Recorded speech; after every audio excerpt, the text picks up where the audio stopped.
பார்த்தீங்கன்னா ஜெயிலராவது பார்த்தீங்கன்னா அதனுடைய கதை அந்த அடிப்படையில் வந்து அதில் வந்து ஒரு வன்முறை தூக்கலாக இருந்தது. பட் லோகேஷ் கனகராஜை பொறுத்த வரைக்கும் அவருடைய ஸ்டைலே அதுதான். முக்கியமாக அவர் கடைசியாக இயக்கிய அந்த லியோ படம், அதுக்கு முன்னால் வந்த உங்களுக்கு விக்ரம் படம்லாம் பார்த்தீங்கன்னா ஒரு வன்முறையின் உச்சமாக இருக்கும். கிட்டத்தட்ட இந்த படமும் அப்படி இருக்குன்னு தான் நினைக்கிறேன். என்னென்னா இப்போ லோகேஷ் கனகராஜ் படத்துக்கு ஒரு சான்றிதழ் கொடுத்துருக்காங்க அப்படின்னா நிச்சயமாக ஒரு ஆபாசத்துக்காக கொடுத்ததா நம்ம எடுத்துக்க முடியாது. இவர் வந்து அந்த மாதிரி வந்து ஒரு தரக்குறைவான படம்லாம் எடுக்கிற இயக்குனர் கிடையாது.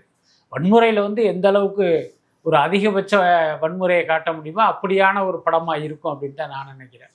சான்றிதழ்னால வந்து படத்துக்கு ஏதாவது ஒரு வசூல் ரீதியாக பாதிப்பு ஏற்படும் நினைக்கிறீங்களா? நிச்சயமாக பாதிப்பு ஏற்படும், அதில் எந்த மாற்றமே இல்லை. அதாவது ஏற்கனவே சான்றிதழ் உள்ள படங்கள் வந்து சில படங்கள் வசூல் ரீதியில் ஒரு பெரிய வெற்றி அடைஞ்சிருக்கு, அதுலெல்லாம் மாற்றம் இல்லை. அதே நேரம் ரஜினி போன்ற ஒரு நடிகருடைய பலம் என்ன அப்படின்னா ஃபேமிலி ஆடியன்ஸ் படம் பார்க்குறது தான்.